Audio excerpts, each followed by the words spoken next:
Eight class. तो अब तक बच्चों हमने टाइप्स ऑफ चार्ज, इलेक्ट्रोस्कोप, इनके बारे में पढ़ा। Now today will learn about earthing of charge electroscope. ठीक है ना।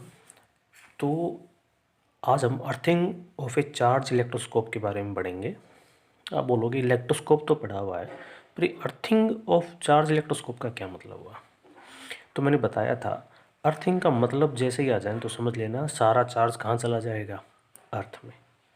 तो यदि आप जब नंगे पैर उस इलेक्ट्रोस्कोप को छूओगे और मान लो वो दो पत्तियाँ मैंने आपसे डिस्कस किया था, जो दो एल्युमिनियम फॉइल थी, अपनी आसान बुक में देखेंगे तो बेटर रहेगा। जब चार्ज आया था, जब एक दूसरे से अलग अलग हो गई थी ना, दूर दूर हो गई थी, डाइवर्ट हो गई थी। जैसे ही आप उसको अपने हाथ से छूओगे तो उसके ऊपर जो सारा चार्ज है वो मेटल रोड से होता हुआ, मेटल वायर से होता हुआ तुम्हारे हाथ से नीचे ग्राउंड में चला जाएगा और वो एक दूसरे के नज़दीक आ जाएंगे। क्यों? कि सारा का सारा चार्ज क्या हो गया, डिस्चार्ज हो गया। इसी को हम अर्थिंग बोलते हैं। The process of transferring an electric charge from a charge object to the earth is called earthing. ठीक है ना। अब इस अर्थिंग का, ये तो इलेक्ट्रोस्कोप के अंदर है। हाउस होल्ड में भी हम अर्थिंग यूज करते हैं बच्चों। मैंने उसे बताया था एक अर्थ वायर होता है। ठीक है ना। वो अर्थ वायर हम यूज़ करते हैं और नीचे ज़मीन में गड्ढे में एक मेटल के साथ उसको लगा के दाब देते हैं। मैंने कहा था बहुत कम ऐसे घर होते हैं जिनके अंदर अर्थिंग होती है।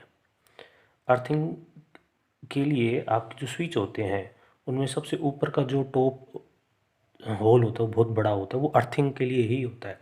3 पिन प्लग देखे होंगे ना आपने, पर हम तोड़ के उसको 2 पिन प्लग बना देते हैं। अब वो बहुत डेंजरस है, अब उसमें करंट लग सकता है हमें, पर 3 पिन प्लग में हमारी सेफ्टी बढ़ जाती है। वो अर्थिंग के लिए होता है। हम यूँ तोड़ देते हैं कि हमें पता है अर्थिंग तो करवा नहीं रखी, इसलिए 2 पिन प्लग यूज़ करते हैं। ठीक है ना। तो वो क्यों यूज़ किया जाता था, मान लो कोई भी अप्लाइंस है, उस पर करंट आ रहा है तो उस पर चार्ज आ रहा होगा, तो वो चार्ज सारा का सारा उस वायर से होता हुआ अर्थ में चला जाता और वो करंट नहीं लगता जिससे हम उसको छूते हैं। क्योंकि बेटा इलेक्ट्रॉनिक्स डिवाइसेस हैं, इनमें करंट आता ही रहता है। नमी वाले दिन में, बारिश के दिनों में तो ये वैसे भी करंट छोड़ने लग जाते हैं। ठीक है ना। तो earthing is provide in the wiring of house and other building to protect us from electric shock. सही बात है। अर्थिंग हम क्यों यूज़ करते हैं? ताकि हम इलेक्ट्रिक शॉक से क्या कर सकें, बच सकें। ठीक है ना। अब ये इलेक्ट्रॉन की वजह से होता है। वो क्या चार्ज फ्लो करेगा? इलेक्ट्रॉन फ्लो चार्ज करेगा। मैं कहूँ चार्ज चार्ज दो तरह के होते हैं, एक प्रोटॉन, एक प्लस और एक माइनस। तो कौन सा चार्ज की बात कर रहा हूँ मैं? माइनस की। और माइनस को हमने क्या नाम दिया था? इलेक्ट्रॉन। ठीक है। चलिए, अब आपने कई बार पोल्स के ऊपर स्पार्क होते हुए देखी होगी, है ना, जब तार से तार मिल जाते हैं। कई बार क्या होता है, जब दो ऑब्जेक्ट के ऊपर अपोजिट चार्ज आ जाएं, मान लो एक किताब सामने रखी है, एक किताब उसके दूसरी ओर रखी हुई है, मतलब बिल्कुल आमने सामने है। एक पे प्लस चार्ज दिए जा रहे हैं और एक पे हम माइनस चार्ज दिए जा रहे हैं। तो क्या होगा भाई? चार्ज दिए जाएं, चार्ज दिए जाएं, तो क्या होगा? कहता है कि एक समय ऐसा आएगा जब उन दोनों के बीच में जो एयर है, ये तो आप जानते हो कि दो ऑब्जेक्ट्स के बीच में कुछ नहीं है तो वहाँ क्या है? एयर है। तो उस एयर से चार्ज निकल जाएगा और फिर स्पार्क होगी। कई बार मूवीज़ में भी होता है। परिचित एक मूवी है, उसमें भी देखा हमने। मतलब कि बेटा जब चार्ज दो ऑब्जेक्ट्स के ऊपर आप दिए जा रहे हो, अपोजिट चार्ज दिए जा रहे हो, है ना, तो वो चार्ज इतना ज़्यादा हो जाएगा कि वो एयर के अंदर भी स्पार्क पैदा कर देगा। और वो एयर के अंदर स्पार्क करने का मतलब पता है क्या होता है? उसने एयर को जला दिया। एयर के अंदर जो मॉलिक्यूल्स थे, एटम्स थे, उनको जला दिया। इसी को बोलते हैं इलेक्ट्रिक डिस्चार्ज, प्रोड्यूस स्पार्क, और इस पर स्पार्क होगी। तो जब कभी भी कोई चीज़ डिस्चार्ज होती है ना, तो उससे स्पार्क भी पैदा होता है ना। तो अब इसका मीनिंग क्या होगा? The passage of electric current in air due to movement of electric charge is called electric discharge. तो यहाँ से आपका बनता है इलेक्ट्रिक डिस्चार्ज क्या होता है। याद रखना, इलेक्ट्रिक डिस्चार्ज का मतलब है चार्ज का एयर में चला जाना, है ना। या करंट का किस में चला जाना? एयर में चला। चार्ज गया तो करंट भी गया, क्योंकि जहाँ चार्ज जाता है वहाँ करंट भी जाता है। तो याद रखना, the passage of electric current in air due to movement of electric charge is called electric discharge. कई बार पूछता है, ठीक है ना। और जब कभी भी इलेक्ट्रिक डिस्चार्ज होता है ना, तो प्लस माइनस एक दूसरे से मिल जाते हैं और एक दूसरे को क्या कर देंगे बेटा, कैंसिल कर देंगे, क्योंकि प्लस वाला किसके पास चला जाएगा, माइनस, या माइनस वाला किसके पास चला जाएगा, प्लस। और फिर वहाँ से आपको क्रैकलिंग साउंड, पटाख की आवाज़ आएगी या एक स्पार्क दिखाई देगी, दोनों चीज़ सुनाई देंगी। तो ये होता है, ये आएगा, बड़ा इंपॉर्टेंट है इलेक्ट्रिक डिस्चार्ज। तो जब ध्यान ना हवा के अंदर करंट चला जाए किसी वजह से, इलेक्ट्रिक चार्ज की मूवमेंट की वजह से, उसको हम क्या बोलते हैं, इलेक्ट्रिक डिस्चार्ज। और ये कब होता है, जब पॉजिटिव नेगेटिव मिले, ठीक है ना, और एक स्पार्क पैदा करेंगे और क्रैकलिंग साउंड आएगा। अब बोलोगे आप ये क्यों पढ़ा रहे हैं, क्योंकि बेटा जो हम पढ़ने वाले हैं मेन लाइटनिंग, मतलब कि जब बारिश होती है, जब बिजली चमकती है, वो इसी के ऊपर है। देखो अब समझ है ना, मैं आपको लाइटनिंग पढ़ाता हूँ, बड़ा इंटरेस्टिंग है। तो कहते हैं कि भाई ये तो रेनी डे नहीं, जब रेनी डेज होते हैं तब आपको लाइटनिंग स्काई के अंदर, क्लाउड के अंदर क्या देखने को मिलती है, बिजली देखने को मिलती है ना। तो वो बहुत चमक होती है उसमें। The bright flash of light which we seen in the clouds is called lightning. सही बात है ना। एक चमकती हुई लाइट बादलों के अंदर, क्लाउड्स, बादल के अंदर क्या कहलाई जाती है, लाइटनिंग कही जाती है। और अब मैं आपको बताता हूँ बनती कैसे। लाइटनिंग का नेचर इलेक्ट्रिक होता है, मतलब कि वो करंट ही होता है। ये बताने वाला जो व्यक्ति था उसका नाम था बेंजामिन फ्रैंकलिन। क्या नाम था बच्चों, बेंजामिन फ्रैंकलिन। इसने बताया था कि जो लाइट है ना, इसका नेचर इलेक्ट्रिक है, इसमें करंट लगता है भाई, ठीक है ना। अब आप समझो, देखो बादल कैसे बनते हैं, तो मैंने बताया हुआ है बच्चों से पहले भी, मैंने जो सीनियर क्लास उनसे मैं अक्सर कहता था कि बादलों का बनना कैसे होता है। जब पानी वेपराइज होता है, भाप बनता है, तो वो उड़ के आसमान में चला जाता है और धीरे धीरे इकट्ठा होने लग जाता है। उसी से आपके क्या बनते हैं, बादल। बादल बेटा गैस है एक तरह से, आप उसमें से आर पार निकल सकते हो, ठीक है ना। पर कुछ बादल ऐसे होते हैं जो बहुत ही हैवी डार्क होते हैं, तो उनको स्टॉर्म क्लाउड बोलते हैं, क्योंकि उसके अंदर बहुत सारा पानी है। जब ये स्टॉर्म क्लाउड, है ना, बादलों में बनता है ना, तो उसमें बहुत सारा पानी आ जाएगा, क्योंकि गाढ़ा हो गया, काला रंग का बादल हो गया, और हवा उसके साथ रब करेगी। तो बताओ रब करेगी तो क्या आएगा, चार्ज आएगा, एक पॉजिटिव आएगा और एक नेगेटिव आएगा, है ना। तो अब सुनो, जो उस क्लाउड के अंदर जो छोटी छोटी ड्रॉपलेट्स हैं वाटर की, छोटी छोटी जो पानी की बूंदें हैं, उनके ऊपर तो चार्ज आ जाता है प्लस का। छोटी छोटी बूंदों पे चार्ज कौन सा जाता है, प्लस का। और प्लस होता है हल्का, लाइट होता है, तो वो तो ऊपर चला जाएगा। और जो हैवियर ड्रॉप्स थी, ग्रेविटी की वजह से वो नीचे चली जाती हैं, नीचे की ओर आती हैं, बादल में ही रहेंगी, और उनके ऊपर चार्ज जो है वो कौन सा आ जाएगा, नेगेटिव आ जाएगा। तो जो लाइट ड्रॉप्स हैं उन पे तो पॉजिटिव चार्ज, और जो हैवी ड्रॉप्स हैं उन पे कौन सा चार्ज, नेगेटिव आ जाएगा। और जैसे ही इनको पर पॉजिटिव नेगेटिव आता जाएगा, तो एक समय ऐसा आएगा जब ये पॉजिटिव नेगेटिव एक दूसरे से मिलेंगे और इलेक्ट्रिक डिस्चार्ज हो जाएगा। और जैसे ही इलेक्ट्रिक डिस्चार्ज होगा, तो वहाँ पे दो चीज़ें मैंने आपसे बताई थी, एक तो स्पार्क होगा और दूसरा क्या होगा, क्रैकलिंग साउंड होगा। बस इसी को लाइटनिंग कहते हैं। The top of the cloud becomes positively charge, whereas the bottom of the cloud becomes negatively charged। मैंने बताया ना अभी कि ऊपर वाला जो हिस्सा है बादल का, वो तो क्या बन जाता है, पॉजिटिव चार्ज, और नीचे वाला है वो क्या आ जाता है, negative charge. When the positive negative charge of cloud meet, they produce an intense spark of electricity between the cloud in the sky. Due to this heat, the air in the sky expand rapidly and produce a loud sound which are called thunder। गर्जनाहट जिसे बोलते हो, thunder बोलते हैं उसको, thunder सुनाई पड़ता है। अब देखो ये जो लाइटनिंग होता है ना, ये दो तरह से होते हैं। एक तो बादलों बादलों में होती है, कई बार बादल में ही चमक के रह जाएगी, कई बार ये नीचे आ जाती है, तो इनके नाम पूछा जाता है। जो बादलों बादलों में रहती, क्लाउड में रहती है, उसको तो सीट लाइटनिंग बोलते हैं। क्या बोलते हैं, सीट लाइटनिंग।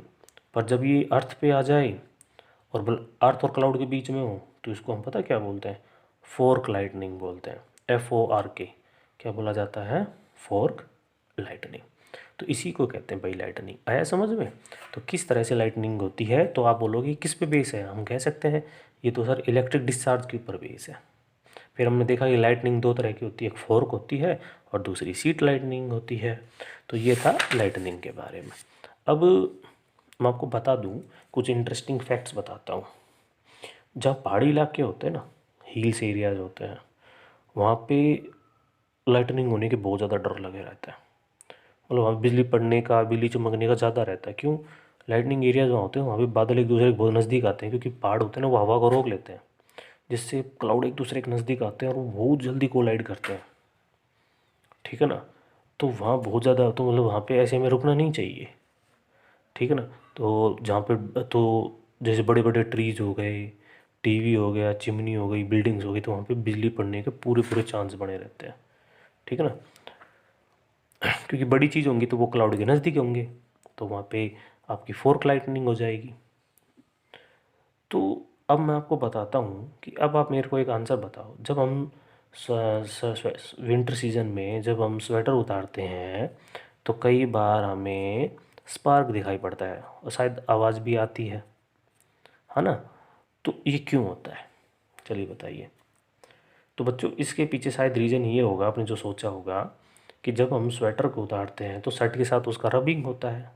रबिंग के दोनों पे अपोजिट चार्ज आ जाता है, एक पे प्लस आता है और एक पर क्या आता है, माइनस। जब ये प्लस और नेगेटिव एक साथ इलेक्ट्रिक डिस्चार्ज होते हैं, तो मैंने बताया था इलेक्ट्रिक डिस्चार्ज होगा तो क्या बनेगा, स्पार्क बनेगा और प्लस में लाइट बनेगी, इसलिए हमें चटपट की आवाज़ सुनाई पड़ती है। तो इलेक्ट्रिक डिस्चार्ज, ये भी इलेक्ट्रिक डिस्चार्ज की वजह से ही है। तो अब आप बता सकते हो कि सर्दियों में या कई बार हम शर्ट उतारते समय या मान लो चादर वगैरह भी ओढ़ते समय कई बार हमें ये साउंड सुनाई पड़ता है, इसी का रीज़न है इलेक्ट्रिक डिस्चार्ज ये। अब ये जो लाइट जो होती है ये क्या डेंजर है, तो मैंने आपसे बताया था ना कि ये इतना डेंजर है कि इसी जान भी जा सकती है। When lightning strike the earth, it can cause a lot of destructions। जंगलों में आग लग जाती है बेटा, कई बार पूरी बिल्डिंग डैमेज हो जाती है और इंसान को तो पता ही नहीं मिलता कहाँ मिलता है, ट्री को भी जला देती है ये। ठीक है ना? तो भाई बिल्कुल ये डेंजरस है। The damage cause to building and other tall structure by lightning can be prevented by installing lightning conductor on them. अब आप बताओगे कि डेंजरस हो गया तो इसे बचा कैसे जाए, तो मैं कहता हूँ एक काम कीजिए, आप अपनी बिल्डिंग के ऊपर एक मेटल का कोई भी कंडक्टर रख दो। कैसे? आप फिगर देखोगे तो समझ में आ जाएगा। एस आंध में फिगर नंबर 8 देखिए, जिसकी वीडियो मैंने आपसे पहले ही सेंड कर दी है। तो वहाँ पे हमने क्या करना है, एक मेटल का कंडक्टर रखना है ना? उस पर स्पाइक्स रखने हैं और वो स्पाइक्स से होता हुआ नीचे ज़मीन में गड्ढा कर देना है और मेटल की प्लेट के साथ उसको रख देना। जो भी बिजली पड़ेगी ना वो से होती हुई इस वायर से होती चली जाएगी, आपका घर सेफ रहेगा। इसी को हम क्या बोलते हैं, लाइटनिंग कंडक्टर। तो lightning conductor is a device use to protect a building from the effect of lightning. ठीक है ना? मतलब कि लाइटनिंग से बचाने के लिए हम क्या यूज़ करते हैं, लाइटनिंग कंडक्टर, है ना? Lightning conductor made of metal works by conducting electric charge of lightning into the earth. अब आप पूछोगे सर ये लाइटनिंग कंडक्टर में मेटल क्यों यूज़ करते हैं, तो मैंने बताया कि उसके अंदर से क्या चला जाएगा, तुम्हारा इलेक्ट्रिक चार्ज चला जाएगा, वो बिजली चली जाएगी। यदि बिजली नहीं जाएगी तो फिर वो वहाँ पे तोड़ देगी किसी को किसी ना किसी तरह से। घर पे क्यों तोड़ देगी, घर में से लाइट चलती ही नहीं है, इसलिए वो घर को तोड़ देती है, हाउस को ब्रेक कर देती है ना, डैमेज कर देती है। लाइट पेड़ को क्यों बंद कर देती है, उसमें से क्यों नहीं चली जाती, क्योंकि उसको भी वो उसमें से वो कंडक्ट नहीं हो पाती, इसलिए उसको बंद कर देती है। ठीक है ना? अब आता है कि भाई कैसे बचा जाए, हम अपने आप को लाइटनिंग से कैसे बचा सकते हैं। तो सबसे पहली बात तो खुला स्थान है ना, ओपन स्पेस बिल्कुल सेफ नहीं है भाई। बारिश थंडरस्टॉर्म हो रहा है और आप खुले स्थान पे है तो आप जल्दी से जल्दी किसी घर के नीचे जाइए, ताकि ओपन जगह पे ना रहे। चाहे जैसे कि आप गार्डन में हैं, प्लेग्राउंड में हैं, रोड पे हैं, तो आपको किसी सेफ प्लेस माने घर वगैरह के नीचे आ जाना चाहिए। दूसरा, यदि आप मोटर बाइक पे हैं, ठीक है ना, और तो वो सेफ़ नहीं है लाइटनिंग के दौरान। हाँ, यदि आप व्हीकल्स में हैं, बस गाड़ी में हैं, तो आप क्या कीजिए, जितने भी शीशे हैं गाड़ी के और जितने भी डोर्स हैं सबको बंद कर दीजिए, क्योंकि उसमें सेफ़ रहेगा, इनसाइड कार आप बचे रहोगे, कोई दिक्कत नहीं होगी। घर की खिड़कियाँ बंद कर दीजिए घर में हैं तो, ठीक है ना। अब आता है कि